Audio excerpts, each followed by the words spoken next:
నమస్తే. BJP senior నేత LK అద్వానీకి Bharat Ratna award ప్రకటించారు. మరి ఈ టైంలో ఆయనకి అవార్డు ప్రకటించడం మీద, అలాగే అసలు దీని వెనుక ఉన్న రాజకీయ కోణం ఏమైనా ఉందా అనేది మనకు వివరించడానికి సీనియర్ జర్నలిస్ట్ దాము బాలాజీ ఉన్నారు. ఆయన అడిగి తెలుసుకుందాం. నమస్తే సార్. నమస్తే సార్. ఇప్పుడు ఎల్కే అద్వానీకి ఇప్పుడు భారతరత్న ప్రకటించారు. అలాగే దీని వెనుక అంటే ఇప్పుడు ఆయన రాజకీయ జీవితం ఏంటి, అలాగే ఇప్పుడు ఈ టైంలో ఇవ్వడం అనేది ఎంతవరకు, అంటే దీని వెనుక ఏముందంటారు? ముందు అసలు భారతరత్న అంటే ఏంటి, ఈయనకి ఇవ్వడానికి కారణం ఏంటి, ఈయన బయోగ్రఫీ ఏంటి, దాని తర్వాత టైమింగ్ ఆఫ్ ద అవార్డ్, ఇప్పుడు ఎందుకు ఇచ్చారు, దీని వెనక ఏమన్నా రాజకీయాలు ఉన్నాయా, ఈ విషయాలు మాట్లాడదాం. భారతరత్న అనేది సివిలియన్ అవార్డ్స్లో నెంబర్ 1 అని చెప్పవచ్చు. అత్యున్నతమైన సివిలియన్ అవార్డ్ ఇండియాలో. దాని తర్వాత పద్మవిభూషణ్, పద్మ అవార్డ్స్లో ఇంకా పద్మవిభూషణ్, పద్మభూషణ్ ఇవన్నీ వస్తాయన్నమాట. సో జనరల్గా ఈ అవార్డు కళా సాంస్కృతిక రంగాలు, క్రీడలు, విజ్ఞానము, పబ్లిక్ అఫైర్స్ ఈ రంగాలకి ఇస్తారన్నమాట. ఇది 1954 జనవరి 2న మొదలైంది. అప్పట్లో మన తొలి రాష్ట్రపతి డాక్టర్ రాజేంద్ర ప్రసాద్ దీన్ని స్టార్ట్ చేశారు. ఇది ఇప్పటి వరకు 40 మందికి ఇచ్చారు. అద్వానీ 41వ వ్యక్తి. అయితే మధ్యలో జనతా పార్టీ అధికారంలో ఉన్నప్పుడు 1977 జూలై నుంచి 1980 జనవరి వరకు ఆపేశారు దీన్ని. దాని తర్వాత మళ్ళీ కంటిన్యూ చేశారు. ఇప్పటి వరకు 2 విదేశీయులకు కూడా ఈ అవార్డు వచ్చింది. ఖాన్ అబ్దుల్ గఫర్ ఖాన్, ఆయన్ని సరిహద్దు గాంధీ అని పిలుస్తారు, పాకిస్తాన్ ఆయనకి ఇచ్చారు.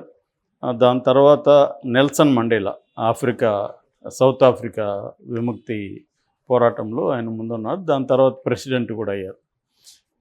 అయితే ఒక్కసారి మాత్రం ఇది సుభాష్ చంద్రబోస్కి ఇచ్చి మళ్ళీ వెనక్కి తీసుకున్నారు. టెక్నికల్ రీజన్స్ అని చెప్పారు, కానీ డీటెయిల్ కారణాలు ఏం చెప్పలేదు.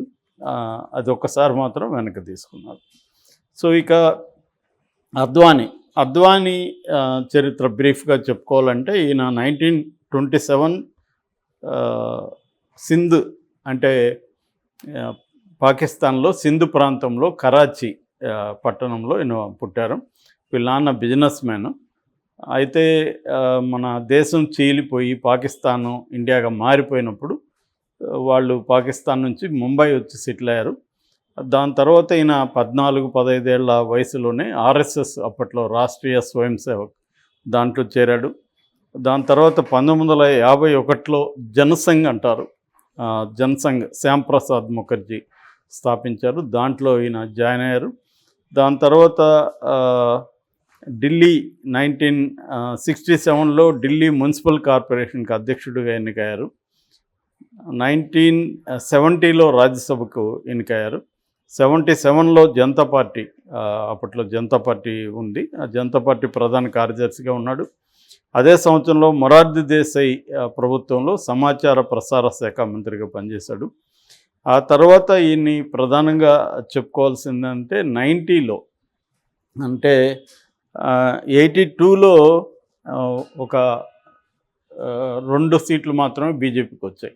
కానీ ఈయన 86లో బీజేపీ నేషనల్ అధ్యక్షుడు అయ్యాడు. ఈయన వచ్చిన తర్వాత దేశవ్యాప్తంగా అనేక రకాల ఉద్యమాలు తీసుకురావడం, ప్రజా పోరాటాల్లో ఈయన పార్టిసిపేట్ చేయడం, ఇవన్నీ చేయడం ద్వారా 1989 నాటికి 2 నుంచి 86కి తేగలిగాడు అనమాట లోక్సభలో. అదే టైంలో ఈయన కూడా ఫస్ట్ టైం లోక్సభకి ఎన్నికయ్యాడు. దాని తర్వాత ప్రత్యేకంగా చెప్పుకోవాల్సింది ఈయన రథయాత్ర. అప్పట్లో అది పెద్ద సంచలనం. 1990లో సెప్టెంబర్ 25న గుజరాత్లో సోమనాథ్ నుంచి అయోధ్య వరకు దాదాపు 1000 కిలోమీటర్ల రథయాత్రని మొదలుపెట్టాడు. అప్పట్లో అది పెద్ద సంచలనమైంది దేశవ్యాప్తంగా ఈ రథయాత్ర. ఎందుకంటే రామ టెంపుల్ని, అయోధ్యలో ఉండే బాబ్రీ మసీద్ కూలగొట్టి రామ టెంపుల్ని అక్కడ నిర్మించాలనే ఉద్దేశంతో ఈయన మొదలుపెట్టాడు అన్నమాట. నిజానికి అది దేశవ్యాప్తంగా హిందూ శక్తుల్ని ఏకం చేసింది. బీజేపీకి బలమైన క్రేజ్ని తీసుకొచ్చింది అన్నమాట. అప్పటి వరకు ఎవరు ఇంత మిలిటెంట్గా చేసిన వాళ్ళే. ఈయన ఒక మిలిటెంట్గా దాన్ని ఆర్గనైజ్ చేశాడు. అంటే హిందూ మిలిటెన్స్ అని, హిందుత్వ మిలిటెన్స్ అని ఏదైతే అంటున్నామో దాన్ని బలంగా ఆర్గనైజ్డ్గా తీసుకొచ్చిన వ్యక్తి అద్వానీ, లాల్ కృష్ణ అద్వానీ, ఎల్కే అద్వానీ. సో అయితే ఆయన అయోధ్య వరకు చేరలేకపోయాడు. ఎందుకంటే లాలూ ప్రసాద్ యాదవ్ అప్పుడు ముఖ్యమంత్రిగా ఉన్నారు బీహార్లో. బీహార్ సరిహద్దుల్లోనే ఆయన్ని ఆపేశారు. సో అప్పుడు వెళ్ళలేకపోయారు. అయితే ఆ తర్వాత కూడా 1992 డిసెంబర్ 6న బాబ్రీ మసీద్ కూల్చివేత ఏదైతే జరిగిందో అప్పుడు కూడా ఈయన వెళ్ళి పాల్గొన్నారు. ఆ కరసేవకుల్లో ఈయన కూడా అరెస్ట్ అయ్యాడు.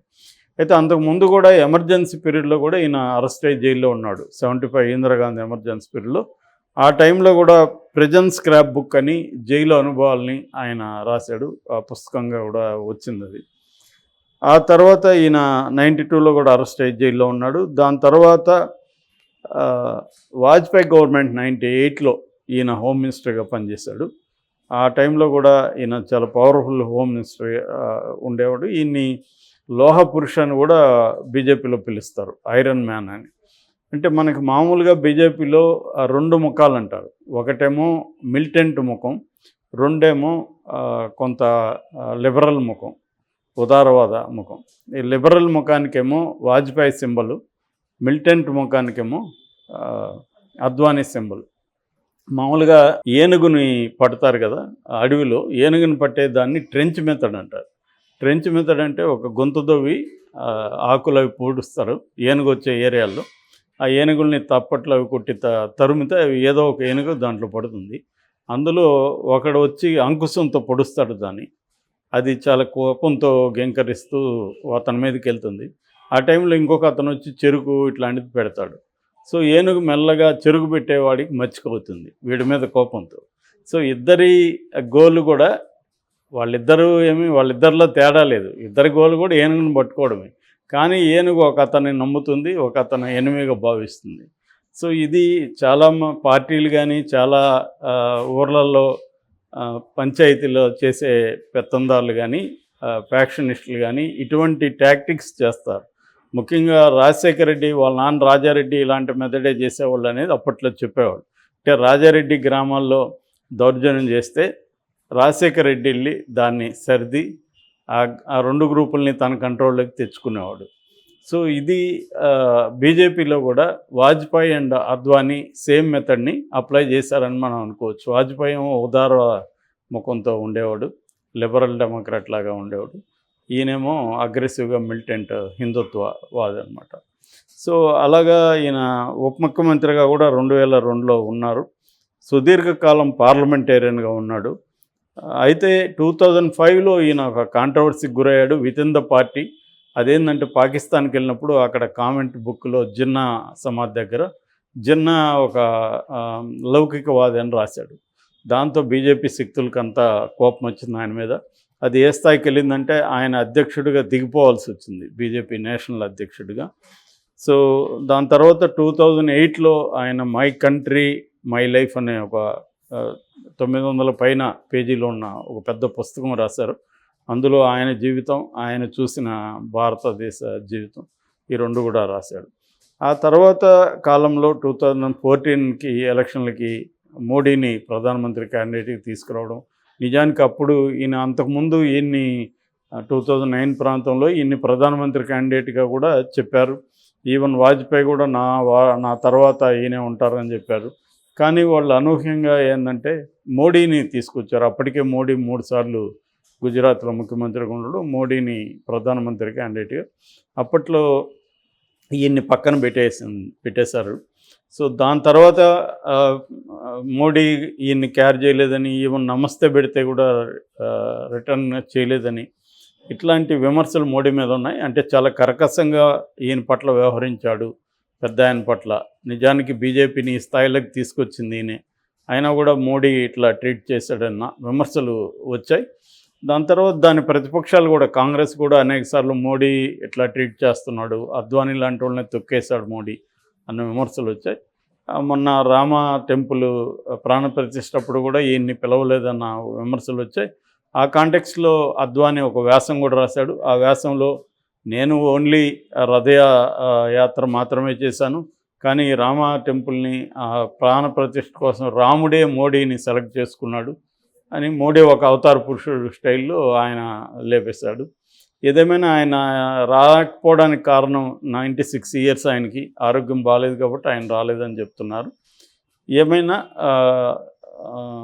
ఇప్పుడు ఎందుకు ఇచ్చారంటే ఈ రకమైన విమర్శలకి ఒక అసంతృప్తుల్ని చల్లార్చేదానికి అన్నట్టుగా మనం అనుకోవచ్చు. ఎందుకంటే వెంకయ్యనాయుడికి కూడా పద్మవిభూషణ్ ఇచ్చారు. వెంకయ్యనాయుడికి కూడా కొంత ఇబ్బంది ఉంది వెంకయ్యనాయుడితో. అందుకనే వాళ్ళు వెంకయ్యనాయుడిని మెయిన్ స్ట్రీమ్ రాజకీయాల నుంచి పక్కకు తీసుకెళ్ళి ఆయనకు రాష్ట్రపతి పదవి ఇచ్చి అట్లా కూర్చోబెట్టేశారు. ఈయనకి అంతే.